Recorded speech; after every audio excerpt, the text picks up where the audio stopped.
All right, let's get started on some painting. So, that music might be just a little loud in the background, right? But here's the deal. These paintings have a very special name. These paintings are the Spite and Malice paintings. You might be asking, Sean, why are they called the Spite and Malice paintings? Well, I'll tell you, I'm so glad you asked. You see, I had actually quit painting the floating islands. I had pretty much quit painting altogether. And that's because, a little over a year ago, I ended up having someone that mistreated me pretty heavily. He claimed that every painting I'd ever done was stolen from him. And instead of fighting all that way back, I decided to say, gee, man, I'm sorry you feel that way. And I left and I stopped painting. And I stopped going to the conventions as well. Well, guess what? Apparently, he just couldn't leave well enough alone. A couple of my fans of the card game ended up telling me, hey, you know what? He's still talking shit about you, and he's threatened to take you out to a parking lot. Well, you know what?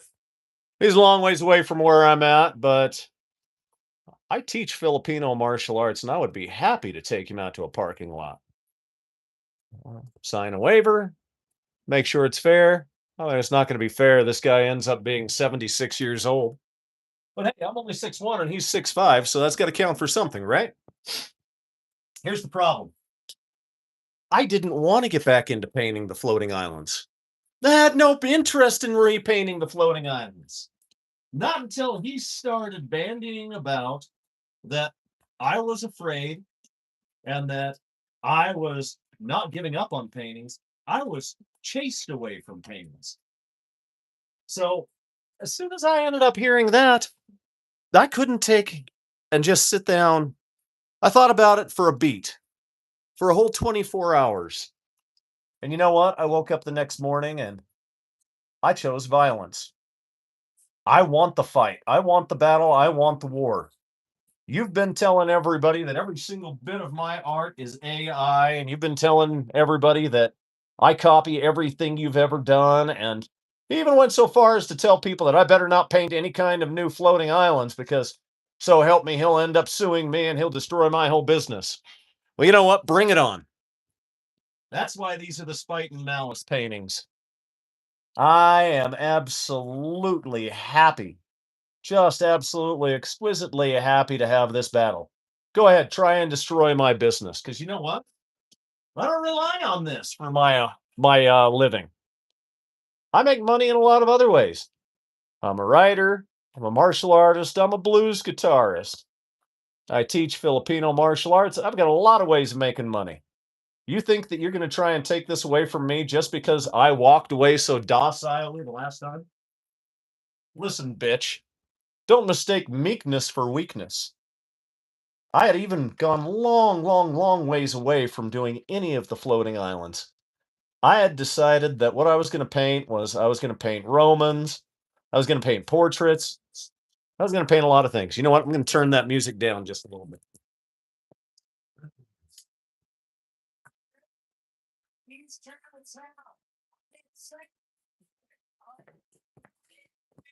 So yeah, you know, cool. Add a small gargoyle on one of those islands. You know, that'd be a kind of cool idea. I like that.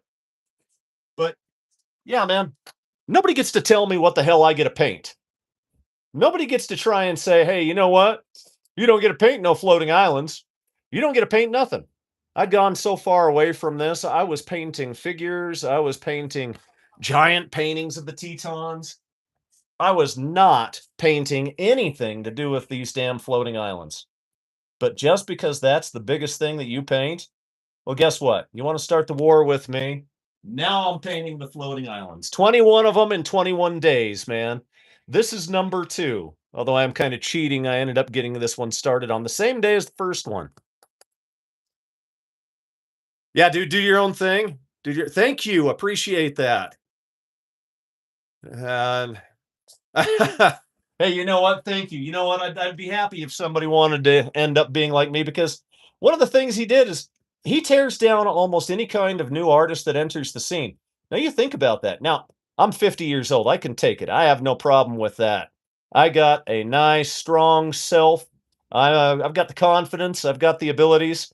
But what if he said this to someone who was like just a 20-year-old or an 18-year-old? Or, heaven forbid, he said this kind of shit to someone who was just like 15 or 16. What if that kid went off and ended up doing something really bad and self deleted themselves? I mean, for hell's sakes, this guy doesn't even think about any of the shit that he says. And he might have been, he's 76, 77, somewhere in there. He might even be older than that. And he came from a time where back then in the 80s, just because you were an artist, you ended up getting all kinds of, you're nine, hey, keep painting. Absolutely keep painting. Irvin DeVoe? I hope that's how you say your name. I hate getting names wrong. DeVoe. But keep painting, man. You absolutely do it. Don't listen to people who are going to tell you that you can't do something. You let those people end up taking over. Like I let that guy just have his way and he thought he had won. But yeah, if he ended up saying this to some kind of young kid, they might be in absolutely a world of hurt. And it would be one of the worst things ever. You know? So when it really comes down to it, he knows that he can't keep me from doing this. He's not going to try and come all the way out to Utah and try and find me. And as far as I'm concerned, he started the battle, but I'm going to win the freaking war. Now that I know a 9-year-old's listening, I'm going to clean my language up just a little bit. But yeah, I mean, hey, this is one of those things where you got to be you. You got to do the stuff that you really enjoy doing. You got to paint what you want.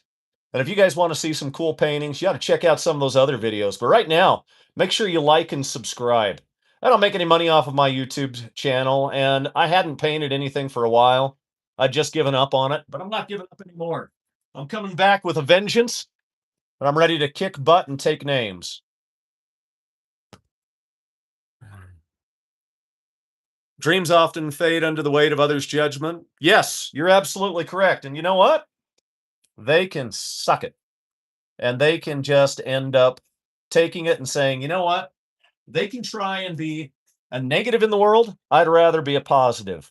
I want to influence people. I want to win friends. I want to be happy and cheerful with everybody.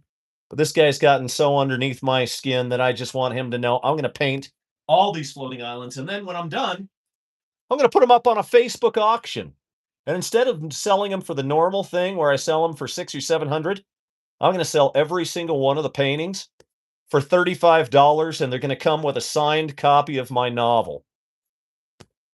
And if they end up selling for $50, they'll come with both of my novels. They'll come with The Man Who Would Be Time, and then they'll come with my flagship novel, I Magi. So when it comes down to it, this guy's not going to win. He's not going to get it. He's going to fade away. He's sitting there fighting to be remembered. Hell, I don't care if I get forgotten. All right. Next thing we're going to do, guys, just so if you are following along, we're going to start adding in some grass and some different greens right through here and give all of these floating islands some place to sit. So let's get jumping on that. What I'm going to do for that is I'm just going to take some green. It's a really nice medium green. I'm going to mix it up with a little bit of hooker green. We're going to get kind of a brown green color going on with it. And then what we're going to do is just come on in here and just get some of this land put in just like that. We'll add our shadows and everything for the line a little after this. But right now, all we're doing is just getting it kind of blocked in. That's all we care about. Blocking it in, just getting it in there so that it looks good. But don't let your dreams die, guys. Don't let somebody tell you what you're worth. Don't let somebody tell you that you can't paint anything either. As far as I'm concerned, anybody who tries gatekeeping like that, they should absolutely have their balls chopped off or something worse happen to them. Normally, I'm such a nice guy. I'm so level-headed and easygoing. Like I said, this guy's gotten under my skin. I'm not going to let him win. And I'm going to undersell the market so much that he can't sell any of his paintings for the amount that he tries to sell them for. The best revenge is often success. The light source is excellent. Thank you, Chris. Thank you. Hey, just so you guys know, if you do like novels about a couple of badass Vikings, you should go and check out I Magi. And if you like things that are a little bit more about a modern novel that has to do with time travel and a lot of Greek mythology, you should check out The Man Who Would Be Time. They're both on Amazon. I Magi is I, comma, Magi. Well, just put in my name, Sean Nathan Ricks, the same one for the channel. Yeah, when you put in Sean Nathan Ricks, you'll end up finding him. That's the other thing. Guy finds out I've ended up writing a novel. He's probably going to end up trying to take credit for my novels. He's never written anything a day in his life. I woke up one day when I was about 12 and I decided I wanted to be a Renaissance man. I wanted to learn everything there was about skills. I wanted to be just like Da Vinci and Caravaggio. Well, minus the part where Caravaggio is probably a serial killer. So if you ever look up Caravaggio, he was an Italian Renaissance painter. And if he had an argument with someone, he'd invite them out drinking with them, and then they'd usually disappear. And if they wouldn't go out drinking with them, he'd have a duel with them, and then they were dead anyway. So, if anybody named Caravaggio ever asks you out for drinking, don't go. You might not come back the next day. By the way, we're going to put a waterfall right down here. And right here, we're going to put some water that flows down and has a waterfall down this way. And we're just going to have some fun with it. Just put it in there.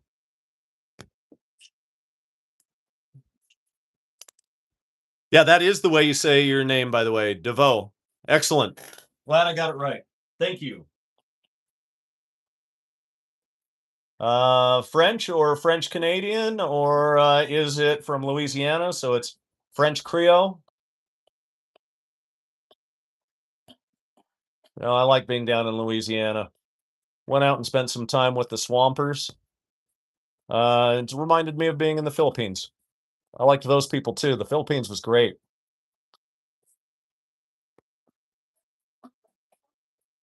Okay, we're getting a little bit of grass in there. Now, we've got to add in some shadows for that grass because right now it's just a little bit too vibrant. Okay. I am really sorry your parents are getting a divorce, Irvin. Um, as much as I really appreciate you letting us know that so we can commiserate with you, don't let anybody else on the internet know that. But yeah, man. Hey, you know what? We care. I'm glad anybody ends up joining this.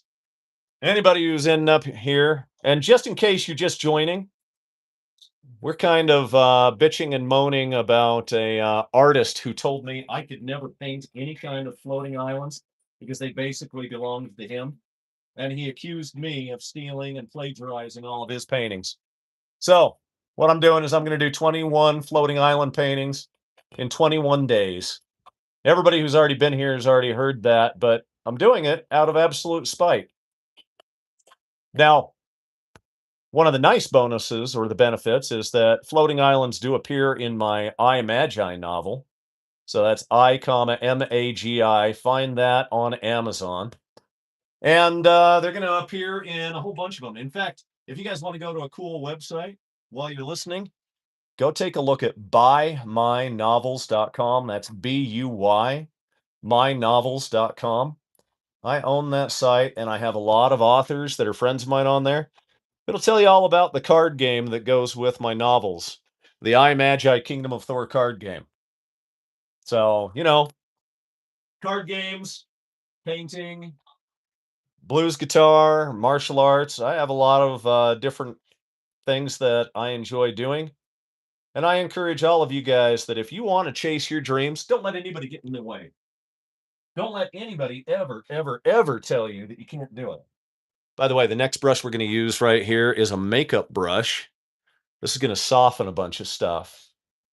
What we need to do is we actually need to pinch it so it kind of blades. Then we're just going to go in and we're going to get that kind of softened all the way through here. And we're going to do that before we end up taking our land sources here, our different islands, and we're going to add highlights in it.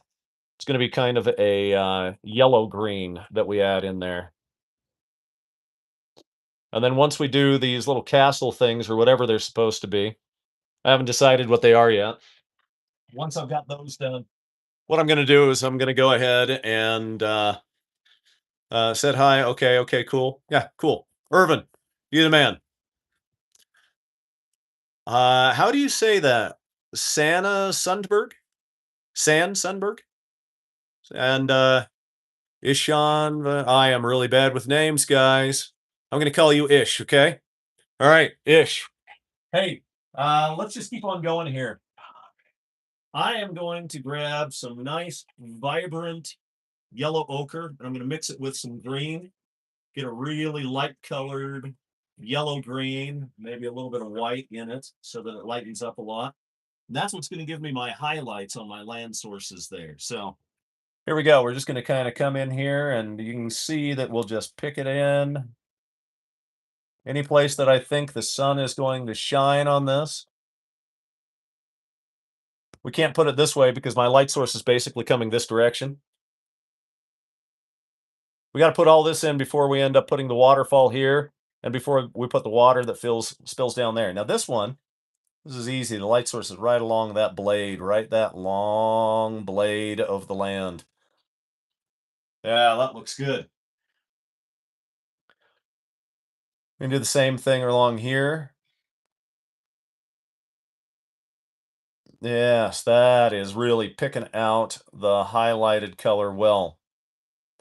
We're probably going to have to come back to this one and add a little bit of darker green over on this side, or we'll just put the entire thing in a shadow. And we'll use a color called Payne's Gray for that. But yeah.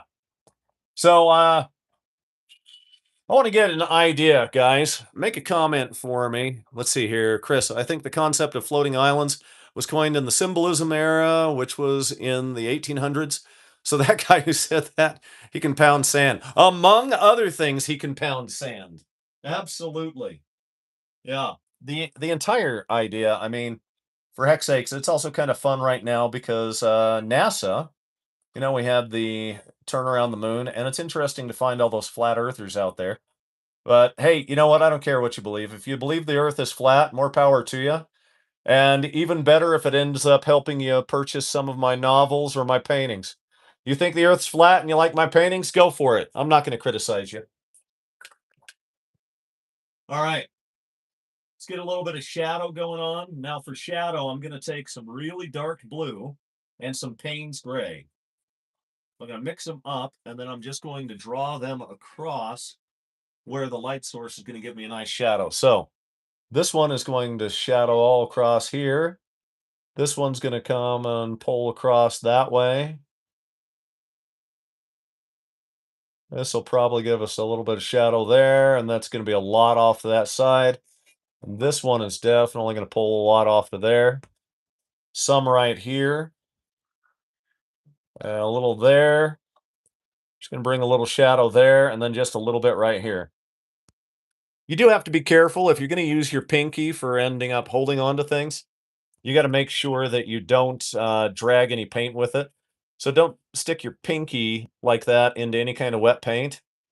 Because if you do, then you have to do the Bob Ross thing, if any of you are old enough to remember Bob Ross from TV, and you have to make it a happy little accident. So, all right, we've got that. Now, I'm thinking some gray for these right here. Let's go ahead and make those gray real quick. So, I've got some blue white and a little bit of black. And then I'm going to add some blue into that. That way I get myself a nice gray. Maybe a little bit more black into it to get it more gray. But right now it's kind of a slate blue, and I don't want that to mix with anything. By the way, if you want to mute any of your colors, just take and add a little bit of burnt umber, or sorry, not burnt umber, raw umber to it. And if you've got raw umber, then that helps. Take the entire color and give yourself a two-tone here. So you got shadow, and then you're going to end up with the other one. And then you'll pick on top of it with all of your highlights after that. So let's go ahead and pull that way. Maybe there's a little bit of a line there. And we pull it in. So I used to do one of these paintings every single day. And then I kind of fell out of it because of those guys. And I'm not even going to mention his name. It's not worth mentioning his name. That just ends up giving him power. Just suffice it to say, he ended up giving me a reason to come back to painting. So maybe I should be thanking the guy, thanking him for being such a complete and utter dick. Come on, Sean, tell us how you really feel. How I really feel? I'd like to take him out into the parking lot and beat the living tar out of him, and I don't care if anybody thinks that's nice or not. And it's not a responsible way to handle things, in case you're the kid that's listening. Hey, I'm starting a YouTube channel. Maybe we can collab. Hey, Irvin, start your YouTube channel and make sure I have that in a comment. I will definitely end up following you. I don't know about the collaboration yet, but I will certainly follow you. I hope you don't mind if I refer to you as kid, because to me, you're a kid. So, all right, we're just going to make these kind of mountains here. We'll end up coming in and giving them a slightly different color. It's okay if they're pretty much the same, because where do you think they got the stone for this? All right. We want to pick out a little bit more of our shadow across those things. So what I'm going to do is I'm going to bring a nice shadow line straight down here. I'm going to bring another one right there. Maybe some there. You got to give it form. So you've got to be able to have something that travels in the round. Shape is flat, but form is three-dimensional. Heck, I used to teach painting way back in the day. I kind of gave that up too. But I picked up a lot of other things like the writing, the martial arts, and let's get a little bit of sunshine on that. We have to have that one there. I like that. That's not bad at all. All right. Now this will dry up for us, and while it's drying, I can get myself some nice blue white. And you want to thin your blue white out if you're going to do those. This is another thing. Grab your paintbrush and pull any of that excess water off of it. And then if you got a bunch of extra, just rotate it up here on part of something off of it. Now your water, when your water comes in, we'll just bring it in like this. Bring it down this way. And we're just going to bring some water straight down off of that. So let's just do that. Don't worry about if it's super white and vibrant the first time you do it. It's all right if it's not. We'll bring it down here. And then it's going to hit some wind and it's going to dissipate. So we'll get it brought down. We're a little heavy on some of that. And then what I'm going to do is I'm just going to put some right there and then watch. This is where that makeup brush comes in again. And we just kind of fluff it away. And that's how I make the clouds, guys, is with these makeup brushes. Let's give it a little bit more and then just kind of fluff it away. And then our water just kind of disappears. And if I want to pull it with the makeup brush, I can pull it and smooth it there. I'm still young, Sean. Yeah, I'm 50, so I'll take young. Anytime you want to tell me that I'm young, I love it. I'll take it. You know, people are in too much of a hurry to grow up when they're young, and youth is wasted on the young. And we'll just add just a little bit more to the cloud there. And we're only going to fluff out the bottom side of that. We're going to leave the top edge a little bit sharp. Okay, that gives us a really nice little thing coming there. Okay, now for our waterfall over here. We're going to bring that oh, that is a little bit heavy.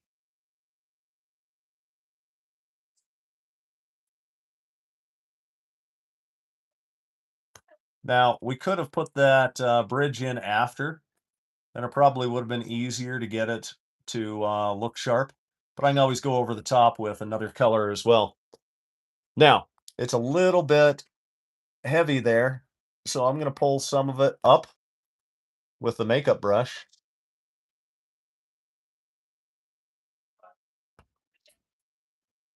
And then I'm going to pull this down just a little. I'm actually going to go right through it.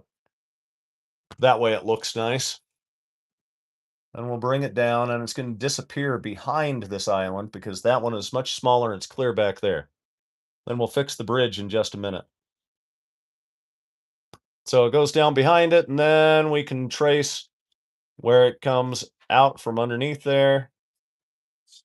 And then we'll make that one dissipate too, because the wind is down here.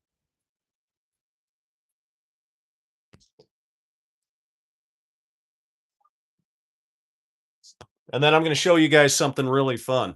All right. So I'm going to get that same color of white. I'm going to get it kind of thin, and I'm going to pull along the back. And then once I've got a point, I'm going to give it little dots. And these little dots will make it look like it's little parts of the water.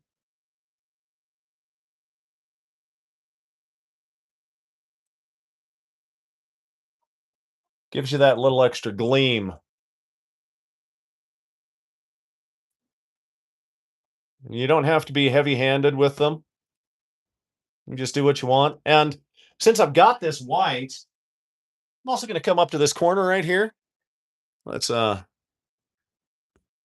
I'm going to end up putting a star up here. So I want to end up taking my brush, making sure I have it. We'll have one star. We just go all the way down with a nice long straight one. We'll fatten up the middle just a little. Then we end up coming across from it. Fatten up the center again. Give it a little here and there.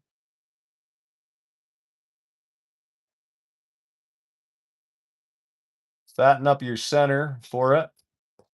All right, we've got one star, but that star's kind of lonely, right? So let's give it a couple little dots that live with it. And these dots don't have to be heavy.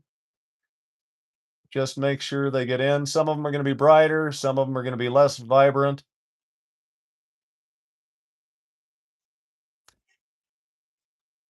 Oh, there. We got a little bit of stars off on the side there. Now we can end up adding our highlights through here. Now, we want to kind of go with the exact same gray that we used. We're just going to lighten it up a little bit. And that way, it's going to end up being just a different tone of the same. And then we just kind of bring it the same way that we ended up doing this stuff down here. Just going to do that here. You know, he's probably going to see this video or this painting and he's going to go, well, that's based off of something I painted. Well, you know what? Up yours, dude. Like I said, the Spite and Malice paintings. And I'm going to enjoy every single second of these, especially when I end up selling them for cheap and just crash the market around him. Like I said, guys, he ended up starting the entire battle, but I'm going to finish the war. I don't have to rely on making my money off of these. And if he wants to try and tell me I can't paint it, nobody gets to tell me what I can and can't paint. There. They're pretty much just rock formations, but they don't have to have a lot of detail in them. And then I can get some even more vibrant white. And I can pick out just a couple of more highlights on it. I can choose where my highlights are going to be. And there, they're coming in nice. It's hilarious because I had completely forgotten about the dude. I was ignoring him. I wasn't going to go back to doing any of this stuff. But you just start up. You just had to keep on flapping your gums and trying to start a war with me. And that's okay by me. We'll get a little bit on our bridge right there. We have to fix our bridge there. We're going to make that one a little bit darker, just like it was before. And then we have to come over with our low light underneath it. Let's fix this one as well. Okay, now a little bit of black mixed with some Payne's gray. And we've got that, and then we'll come over here.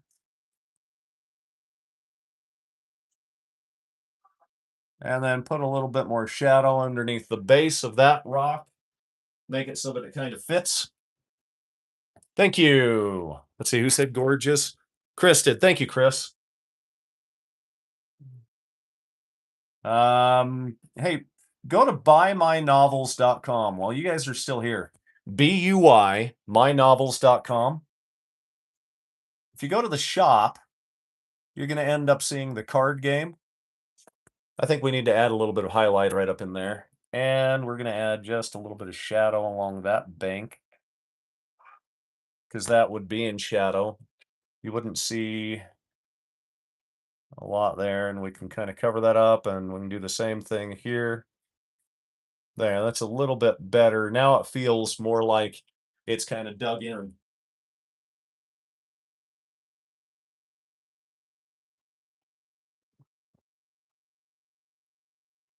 A little more highlight. We're pretty darn close to having this thing done. And they don't have to take a long time, guys. Most paintings are made to be viewed from about 5 to 10 feet away. This one, as soon as you end up being just like, 3 to 4 feet away, everything will gel together. We do want to come down here on the bottom of the landmass, and we want to add just a little bit more shadow in some spots. Maybe we take that entire island piece there and it's separated from the others. Your shadows are very important to making your painting look right. If you don't get your shadows in, then, it doesn't look like it is three-dimensional. So, and we've got it coming in. Oh, this is looking good. Do you know, with a voice like mine, I used to be on radio, and I was considering having another YouTube station that was just like a radio station, where I would take local musicians and I would just end up doing an entire radio show. I'd open it up something like, "Welcome to the Sean Show." The Sean Show is a radio show for your locals only, for those kinds of people that are in the areas of Utah, Idaho, and Wyoming. And if you've got music, if you are a rock and roll, if you are someone who wants to or end up being on the radio, well, this is your opportunity. I will be your radio DJ to get you heard on YouTube. So I thought of doing that. It just never panned out yet. Maybe I still ought to. I just don't know enough of the local musicians around here to do it.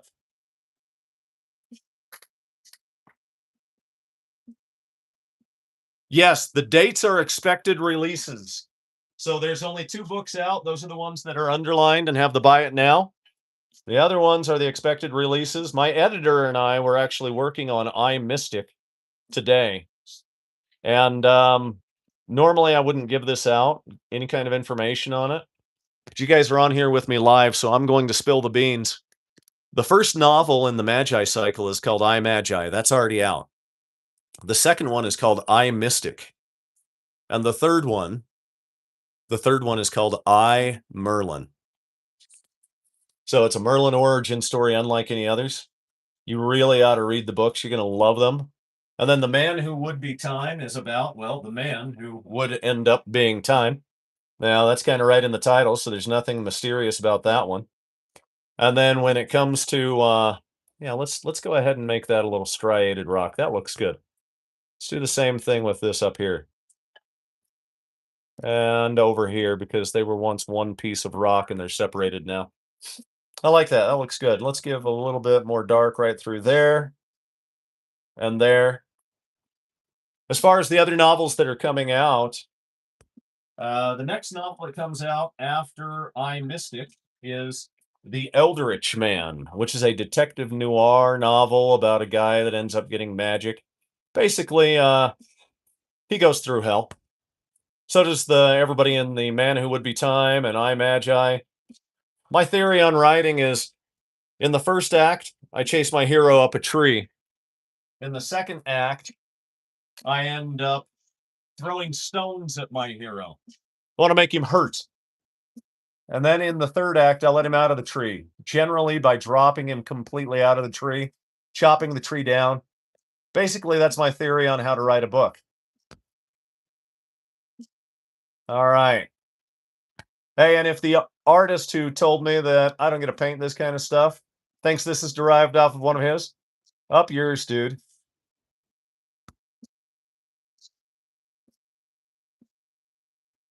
You guys will really like the Paper Samurai series. Just to give you an idea, imagine if somebody is about to become the shogunate. He is a very powerful samurai lord. And a ninja clan that is sent by somebody ends up destroying his entire family. And he's brought back as a full-size origami samurai. And he ends up becoming the Paper Samurai. That's why that one's going to be one of the most fun ones that I write. I really do enjoy Japanese history. I speak a little bit of Japanese. Sumimasen, nihongo ga wakarimasu ka? So, all right, guys. We're at a spot where we're going to come down here. We're going to put a signature right there. And every single one of my signatures has the year on it. So when you're doing this signature, hang on a sec. I'm going to cut the music down a little.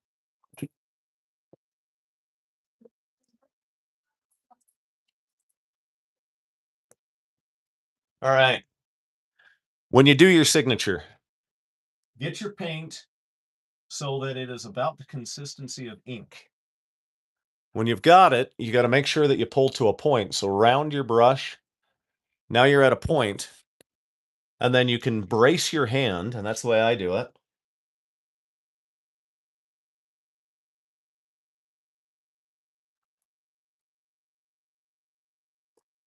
Do not keep going.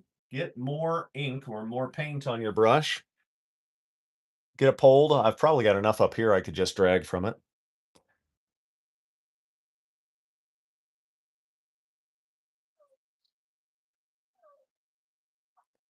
Signatures are probably the hardest part. I just did all of that, and I'm saying signatures the hardest part.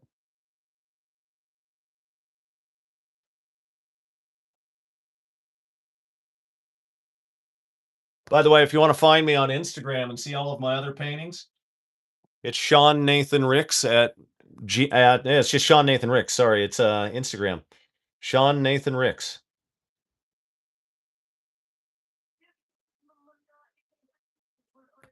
Oh, I'm dragging a little bit. We got to get this done.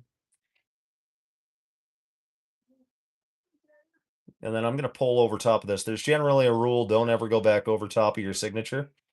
But if you're practiced enough at it, you can. And then let's put in the year. Pretty easy. Last I checked, the year is 2026. And that's it, guys. Hey, thank you very much for subscribing. Tomorrow, there's going to be another painting. And there's going to be a painting every single day for 21 days. So tomorrow, I'm actually going to start on painting number 3 because this is painting number 2. And painting number 1 for that guy has already been done. So, hey guys, thanks for joining me. I really appreciate you guys just kind of coming in. Yeah, you know what? Let's give you a little bit of extra treat. I'm going to show you some of the big paintings that are in here. That guy can eat crow, absolutely. This is a painting that was stolen, and I just got that back after 5 years. This is a painting that I'm working on. This one is going to end up being the 2 characters from my I Magi novel, Garn and his brother Bjorn. This painting, right here, I ended up getting the idea for this by looking at an old Nintendo box, the one for Castlevania. I got the entire idea for painting that. This is what you would call a wind spirit, an aria. And this one, I had an awful lot of fun painting. And then right up at the top, we've got my robot samurai. That's my self-portrait, so if you guys want to know what I look like that. I have a copy of the aria, so I ended up finding a company that I liked having do prints. So they do a nice thick. And that was the first one that I painted to get even with this guy. And then I'm going to get way back here for these. There you go. And this one up here belongs to a cousin of mine. That is Excalibur. That's a painting I did not too long ago. You guys can see some of my weapons wall here. And there you go. That was for the very first poster for the card game. Thanks for joining me, guys.